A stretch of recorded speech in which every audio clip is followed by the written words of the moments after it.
There's a lot of rage being displayed by many of my fellow cisgender white men. You see it on a daily basis on the internet. You saw it during this most recent US presidential campaign. And I suppose I could answer that rage with some of my own. But when I really think about it, it's not so much that I'm mad at them. It's that I feel sorry for them. Here are 5 sad things about angry white men. Number 1, they're ignorant. In the mid-18th century, the English poet Thomas Gray wrote, "Where ignorance is bliss, 'tis folly to be wise." Gray was reflecting wistfully on the innocence of youth, but in a different context, he could easily have been describing the angry white men who formed the backbone of Donald Trump's base of support during this year's US presidential election. It's not just what these men don't know that makes it sad. It's what they are happy to not know. They are extremely skeptical of science, except when they perceive it to reinforce their pre-existing biases. They care little to nothing about the experiences of people different than they are. Their knowledge of history is narrow, shallow, and warped by the narratives of conspiracy theorists. And having said all that, it almost goes without saying that number 2, they're easily led, easily and often. Right-wing politicians and pundits are constantly manipulating white male voters with narratives about liberals coming to take their guns, immigrants stealing their jobs, labor unions destroying industry, or welfare recipients bleeding their country dry. Year after year, the fears and prejudices of these men are used to persuade them to vote against not just the common interest of the country, but against the interests of themselves and their families.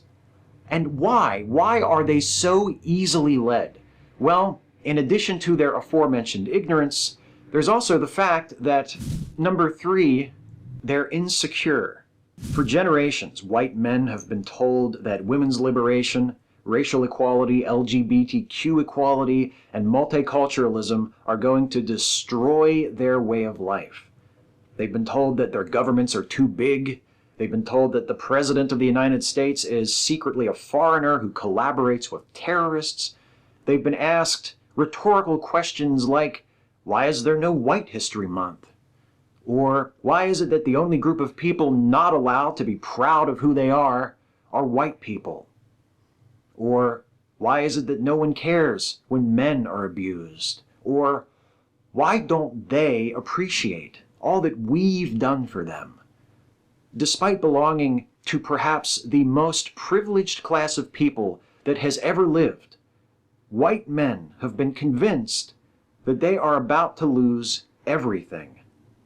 And, number 4, they're afraid.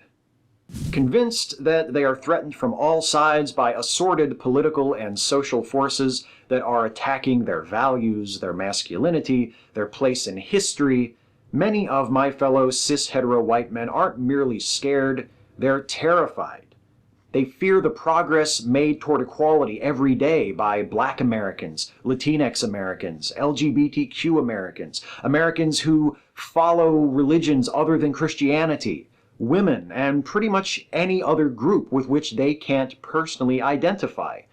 They fear the cultural changes that they perceive as they see the increasing popularity of films, TV shows, books, and music targeted at audiences other than them. They see all of these things and they fear them, and perhaps most of all, they fear number 5. They're being left behind. And that is sad.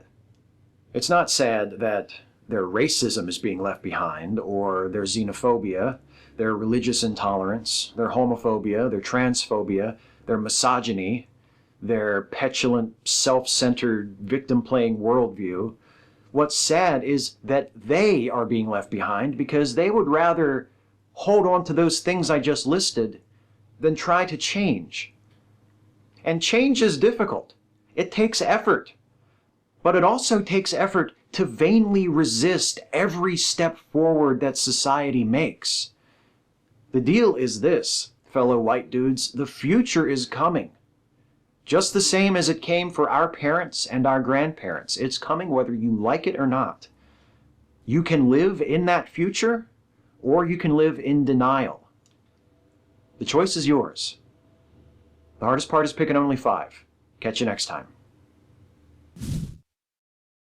Hey folks, hope you enjoyed this one. If you did, please like, share, and subscribe. And also please consider helping me to make more videos like this one by supporting this channel through Patreon. You can go to patreon.com/Steve Shives to become a patron. Thanks for watching.